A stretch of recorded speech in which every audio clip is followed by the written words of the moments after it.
I've entitled this Ethics in Cambridge. What we're going to be talking about today is the thought of a particular group of British thinkers called the Bloomsbury group. They hung out together, they cooperated and collaborated a great deal, even though each tended to write their own things, and so in that sense they didn't collaborate and co-author things. Nevertheless, they were an intellectual group that met frequently, that hung out together, that talked about a lot of issues, and who read each other's works. We're going to talk today about two of the key figures, G.E. Moore and E.M. Forster, but there are many others, as we'll see. Strachey, Virginia Woolf, John Maynard Keynes, a variety of other thinkers who were part of this expanded group. And here is a painting of that group, sitting around discussing things.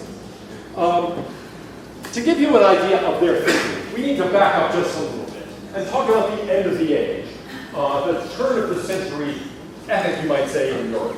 And there's a little image of a cat drinking absinthe. Absinthe cat is drinking your absinthe. Well, okay, I think that's funny. Anyhow, before World War I, there was a growing sense of cynicism, and we've talked a lot about that. George Bernard Shaw has been our example in Britain, Nietzsche on the continent, of people who were becoming cynical about traditional values and felt the sense that traditional values had to be replaced.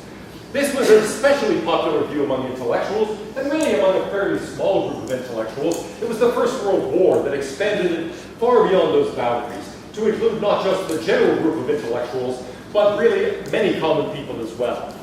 That grew despite, or maybe you could argue because of, an unprecedented affluence, as a result of democracy, as a result of respect for peace and human rights.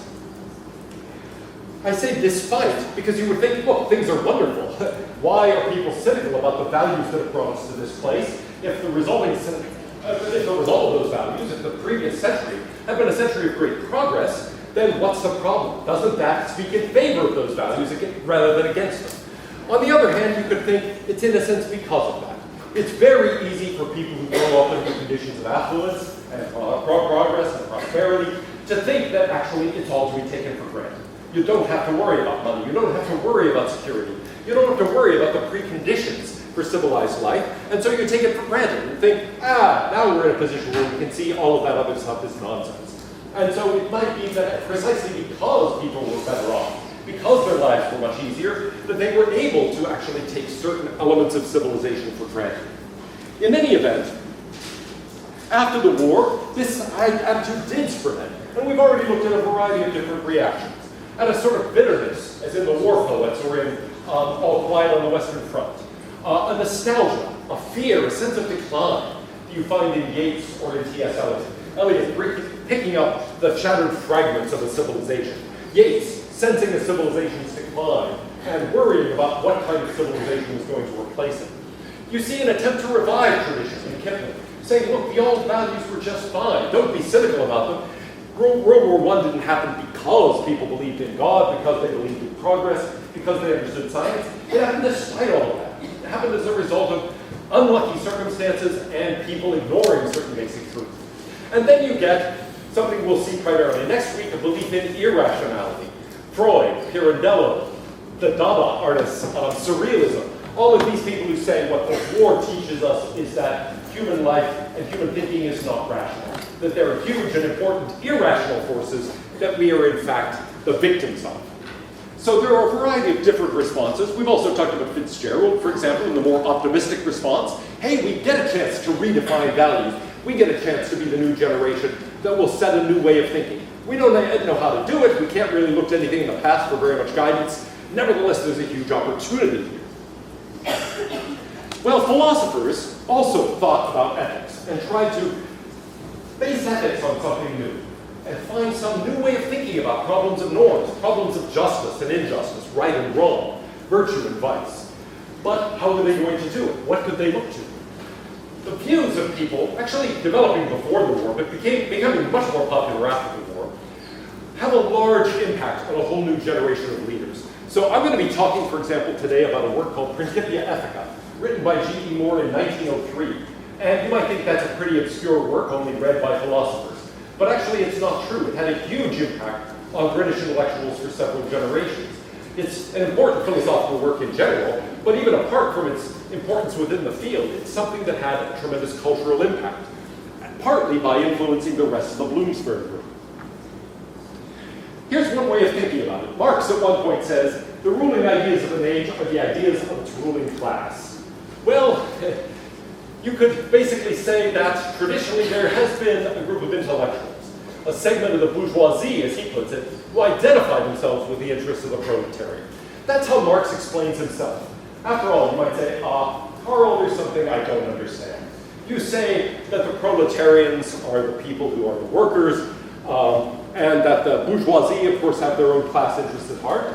But what are you doing? I mean, how do you explain yourself? You're hanging out with this rich industrialist, Engels.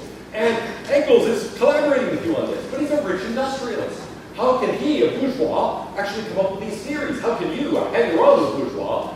I mean, Karl Marx was basically like a Cato Kalin. I don't know if you're too young to remember Cato Kalin. He's the guy who just lived on O.J. Simpson's couch. Karl Marx was kind of like Cato Kalin to Engels, O.J. Simpson. He was just like this guy who hung out and spent his time in the library writing and was supported by Engels. Well, you could say, how does that happen? How do these guys have views that are so in contrast with their class interests? The view is, well, there is this certain subset of the bourgeoisie that actually begins to identify with the proletariat and is capable of expressing a class consciousness other than their own. So it's not that Marx ignored this question, he had a view about it, and that was what the intellectuals were. At an earlier age, he's basically saying the intellectuals expressed the ideas of the ruling class. They were identified with the ruling class. They would be giving you the views of the monarch, of the aristocracy. But he sees a new group of intellectuals who actually are expressing a hostility toward that sort of aristocracy, are able to be independent of that conception of the ruling class. Well, you can argue that in the 1920s, for the first time, you really see that happening on a large scale.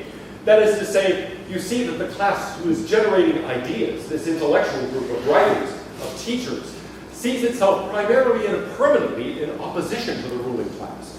So for the first time, maybe in history, you get a group of people who are really not expressing the views of the ruling class, of the aristocracy, but instead set themselves up as an opposition party, as something like the expressors of views that are hostile to that. So, there is a book that came out in 1927 expressing just that thesis. It was written by Julian Benta, and it's called The Treason of the Clerics, or The Treason of the Intellectuals. He uses a term, clerc in French, that really does sort of means, it can mean clerk, it can mean cleric, as in, the church, but in general, he uses it to mean intellectual, part of this idea-generating group. And he sees that group as treasonous, as destructive to society. Why? Well, it sets itself up in opposition to the ruling class, but also its ideas are training the leaders to come. And so it's in a very special position. It's in a position of passing on the culture to the next generation, but at the same time, no longer believing in the culture. So who is in that sort of group? Who are these intellectuals? Forget their orientation now with respect to the aristocracy or the ruling group or anything like that, but just think, who are the people who are primarily in the business of generating ideas and passing ideas on from one generation to the next, to the society at large, from their own heads? Who is like that? Yeah. Educators, yeah. And not just professors, but really all the way up. You might say people involved in education are involved in transmitting a culture to the next generation. So they are key generators, or at least transmitters of culture. They are part of this group. Who else transmits culture? The elderly population? The elderly. Well, that's true, although most of them aren't primarily in that business. But yes, I mean, parents transmit these ideas to their children. Older people transmit it to younger people, and so there is a lot of transmission that occurs outside of the published word or outside of the classroom in just that respect. Benta doesn't really think about that very much, but later we're going to see a group of people who do take that very seriously and say, actually, that might be the most important part. Most people learn a lot more from their parents and grandparents than they learn from teachers, at least in terms of broad cultural attitudes about their civilization. What other groups are like this? Government. Okay, government officials may be like this. They may be putting out messages of a variety of kinds that transmit cultural attitudes. Who else? Artists. Good. Artists. Who else? Yeah. Celebrities. Celebrities. That's true. In the 1920s, 20s, that wasn't such a big deal, but now every celebrity has a Twitter account, a Facebook account, on which they give their views of every issue of the day. So yeah, celebrities have increasingly been playing this role. Yeah?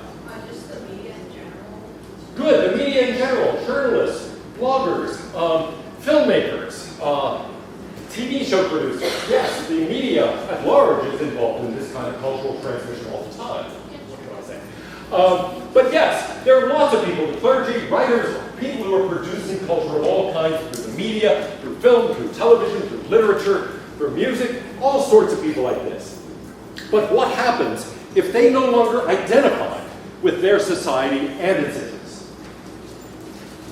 Benda says at one point, and this is, I think, a deeper point than an observation that this was happening in society. He says, humanity did evil for 2,000 years, but it honored good. This contradiction was an honor to the human species, and formed a rift whereby civilization slipped into the world. There's this old saying, hypocrisy is the honor, vice, taste, and virtue. Benda here is saying hypocrisy is actually really valuable. It's a bad thing. People who are hypocritical, we usually think that's a very bad thing. They're not practicing what they preach. But his point is, well, at least they're preaching it.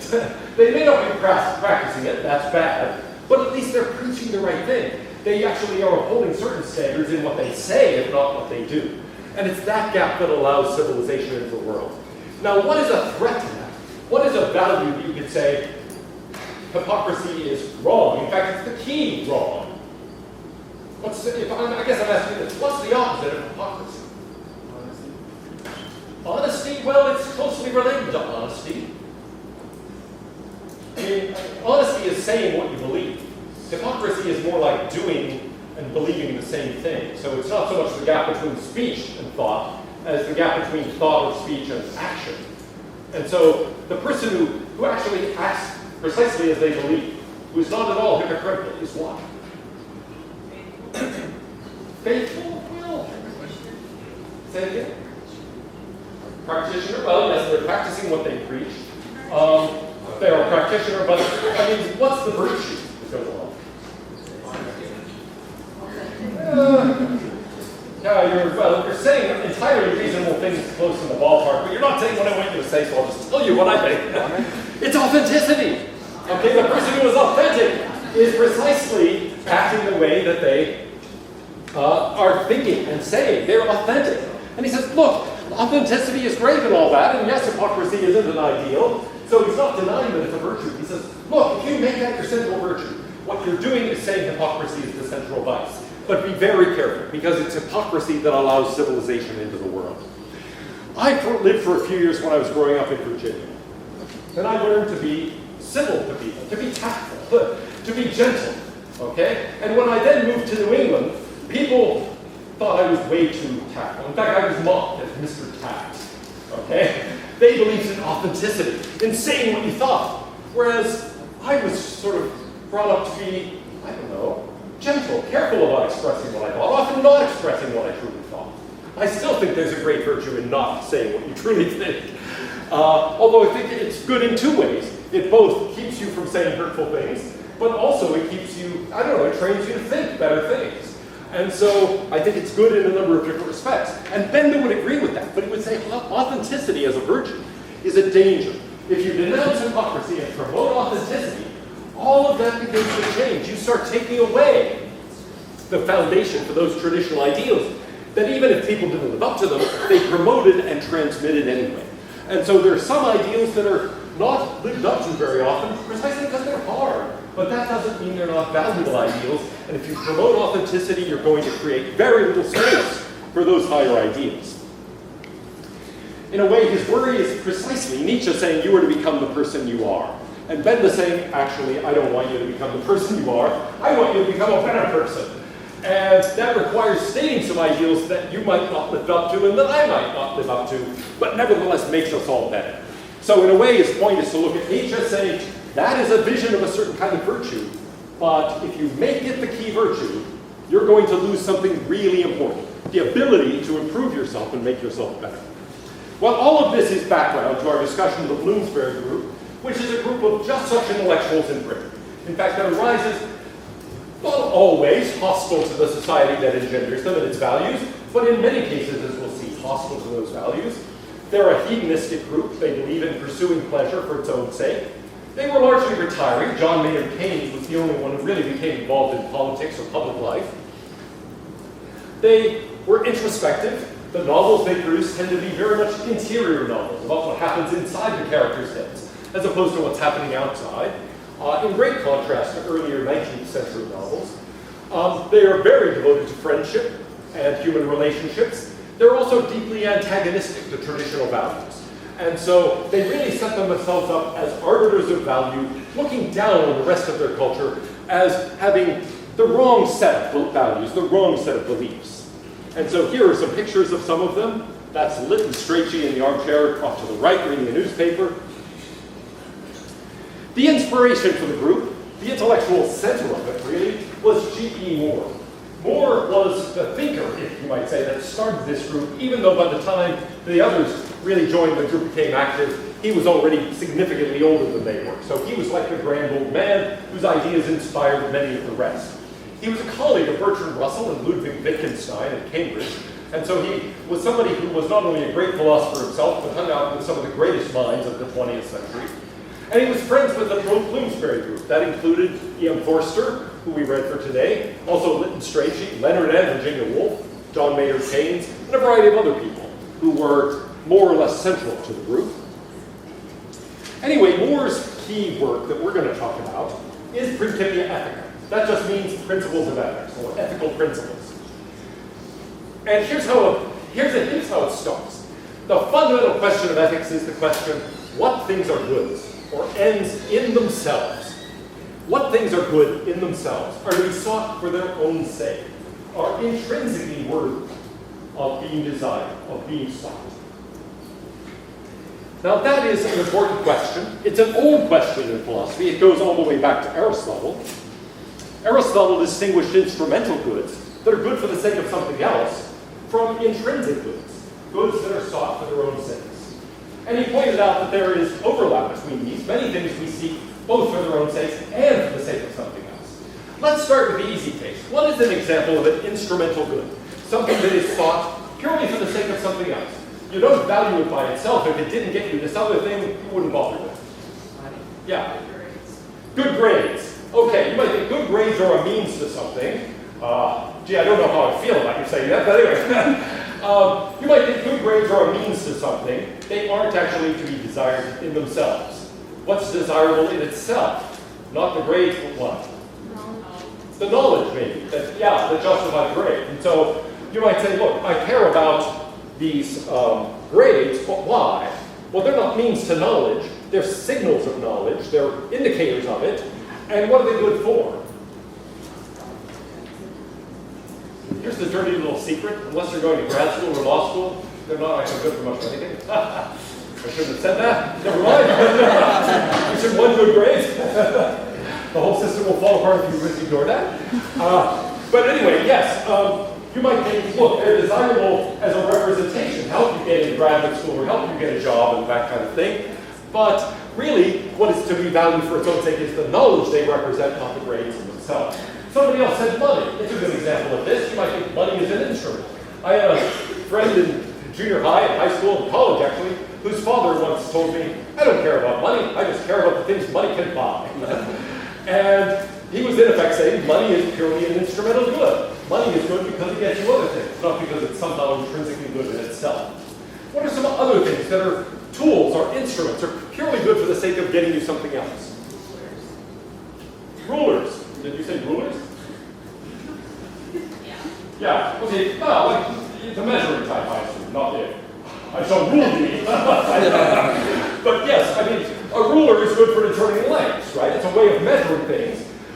Suppose it for some reason no good at measuring things. Let's say you've got a ruler that's really warped and no longer good as a measuring tool at all, or maybe the markings are all worn off of it. Then really it's not good anymore. You wouldn't say, well, I still just love having it around for its own sake. And so those things are purely instrumentally good. There are some things, however, that we seek for their own sakes. Even if they didn't get you anything else, you'd say, these things are worth having, worth doing. So what are some things like that? Good for their own sake. Yeah. Art. Art. Good. Ars gratia artis. Art for its art, for the sake of art. That's basically saying art is something that is good for its own sake. It would be worth doing even if it didn't do anything in particular, for instance.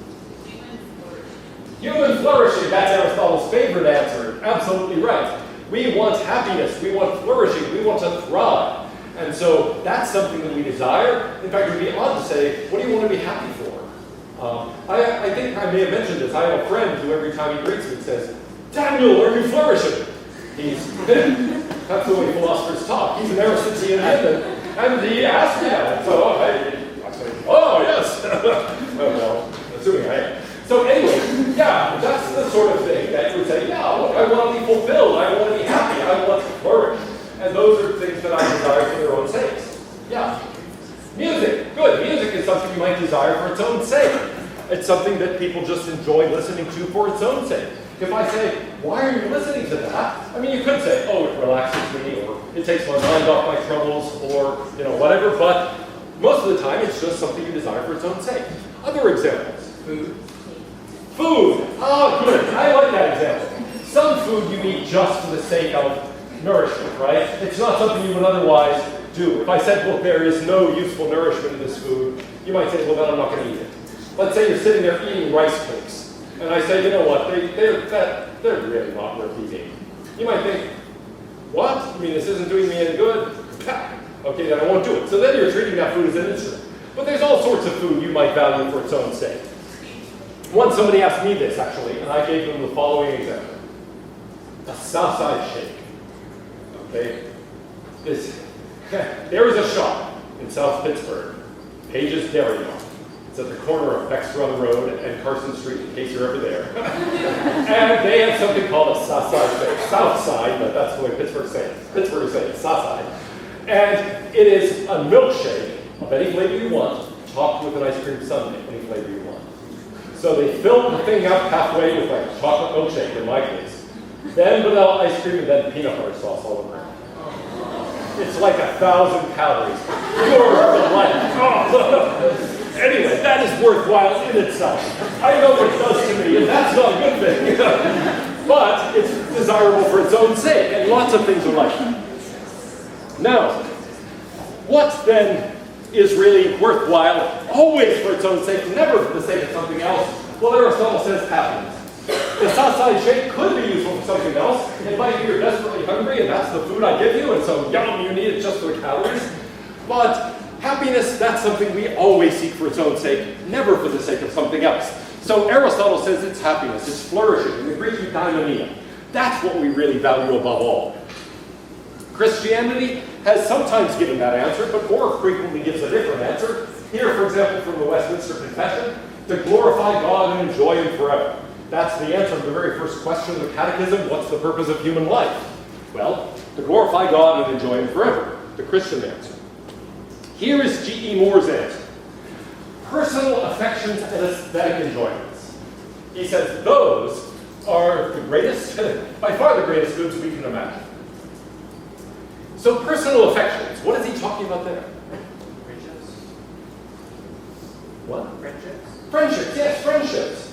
Friendship, love, exactly. And what about aesthetic enjoyments? Yeah. Space, nature.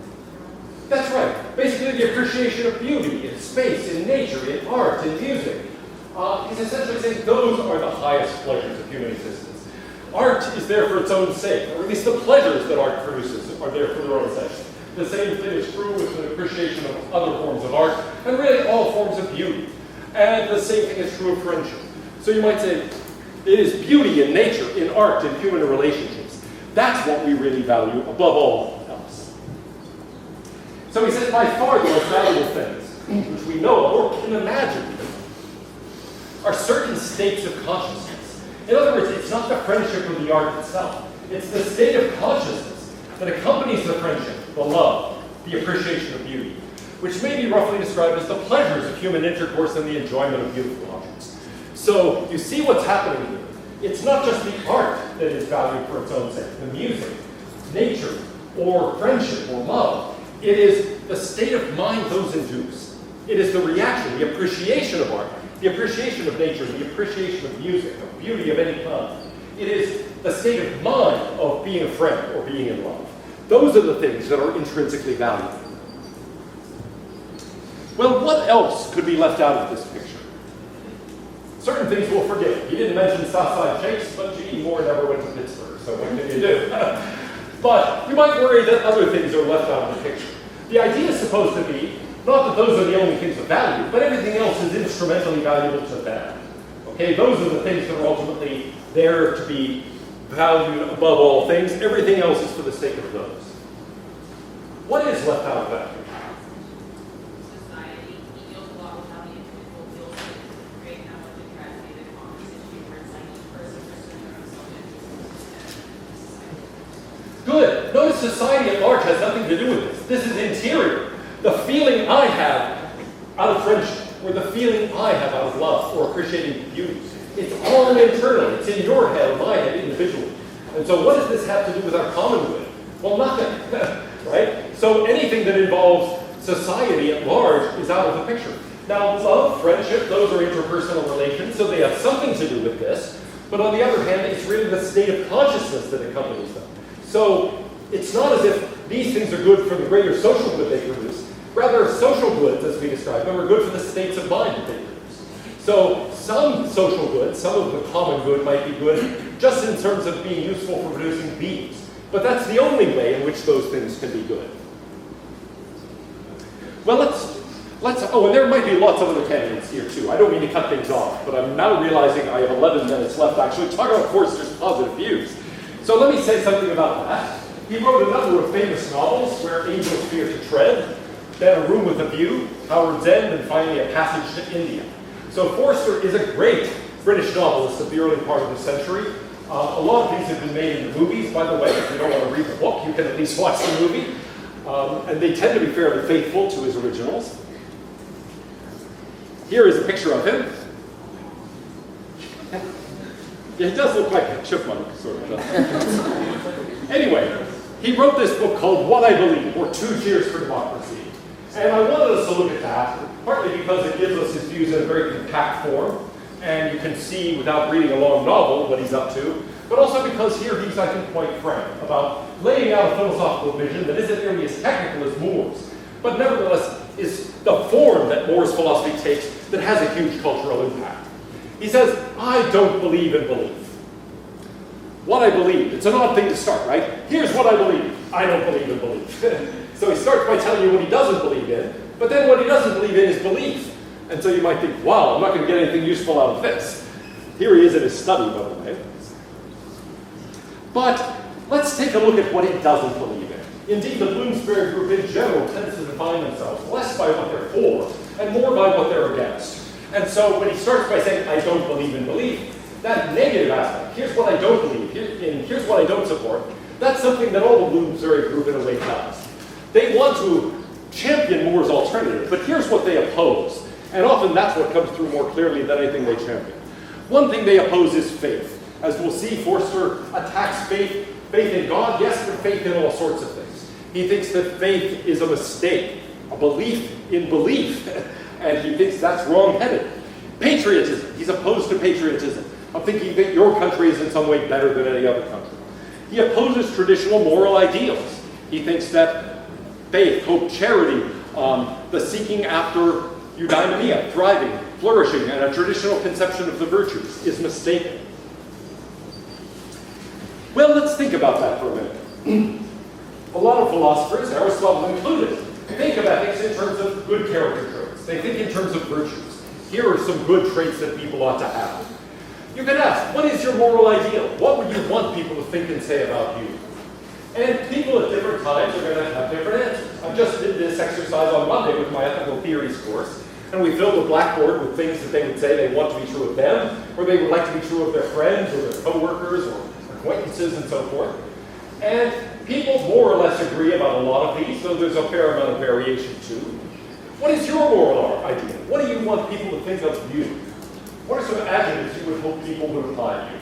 Let's say some people over there are gossiping about you. What do you hope they're saying about you? Kind. That you're kind. Honest. Funny. Honest. Smart. Dependable. Okay, awesome. These are good examples of virtue. virtues that people take as fundamental? Well, here is Eliot's answer, right? These are the three virtues that emerge from his attempt to get back to the roots of Western civilization. And the what the thunder said, self-control, giving, and mercy. And so he says, that's it, controlling my own desires, giving to help other people, being merciful and forgiving toward other people. Those are the fundamental things he wants you to think about him. A 19th century answer, Walter Pater saying, to burn with a hard, gem-like flame. To be intensely committed to something. Committed to what? Whatever. I want to be intensely committed to something. I want to be somebody who stands for something. That was a very common 19th century idea. Yes, there are certain traditional values, but above all, to be intensely committed to those values, to strive hard, to burn with a gem-like blaze. Well, the Christian answer has been faith, hope, and charity. To be strongly committed to your beliefs, to hope, to seek to improve yourself in the world, and then to put others in your country ahead of yourself. This is an idea that Lytton Strachey attacks in his book, Eminent Victorians. It comes out in 1980, just at the end of the First World War. Cyril Connolly said the first book of the 20s. He struck a note of ridicule which the whole war-weary generation wanted to hear. Rudyard Kipling, reading the book, said this: it's downright wicked in its heart. Strachey took four figures from Victorian England and made fun of them. So here's Strachey again, sitting in his chair with his family and friends. There are a bunch of pictures of him. And what was wrong with these people? Well, they devoted their lives to helping others, to educating people. They were involved in self-sacrifice. Here was the first target, Cardinal Manning. He was famous for his rule of faith sermon. He converted from the Anglican Church to Catholicism and upheld traditional religious values. Here's the second, Thomas Arnold. He was the father of Matthew Arnold. He was the headmaster of the Rugby School and professor of modern history at Oxford. And so he was involved in education. There was General Gordon, who led campaigns in China and Africa. He put down the Taiping Rebellion, worked to stamp out slavery in the Sudan. And he died defending Khartoum from a Muslim siege that went on for a year. And then Florence Nightingale, the founder of nursing. And in fact, here's how the chapter on Florence Nightingale begins. I've got to show you this just so you can get an idea of the attitudes of the Bloomsbury group.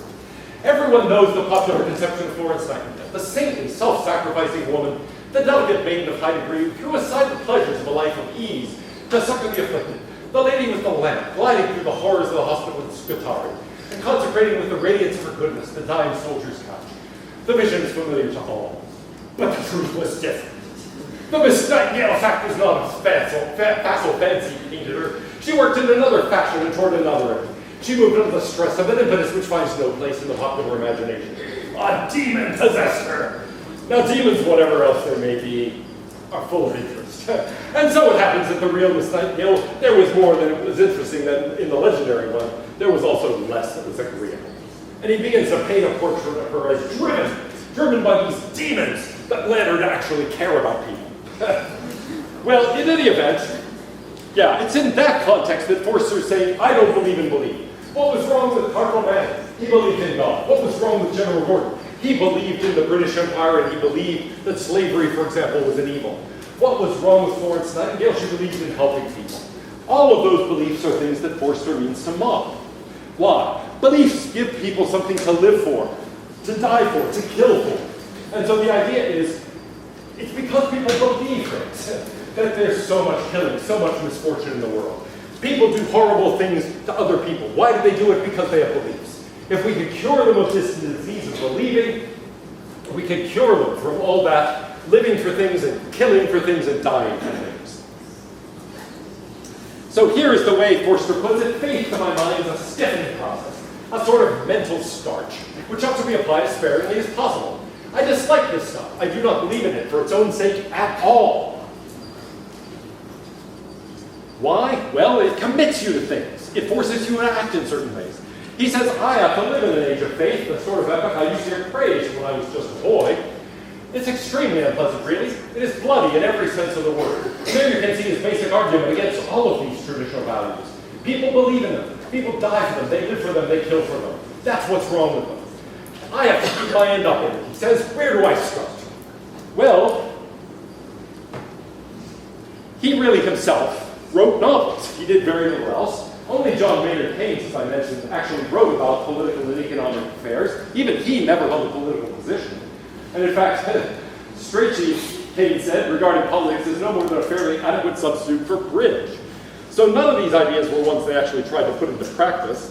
That's John Maynard Keynes on the right there, the famous economist. But here is Forster's answer. What do? Well, I look the other way until fate strikes me. Whether this is due to courage or cowardice, in my own case, I can't be sure. But I know that if men had not looked the other way in the past, nothing of any value would survive. So here's his thought. Don't get involved. Don't try to make the world a better place. Don't actually act on the basis of your beliefs. You're probably going to get things wrong. You're going to come into conflict with other people. Everything valuable in the world, and keep in mind that's aesthetic enjoyments and personal relationships, those depend on looking at the other way, ignoring all that stuff.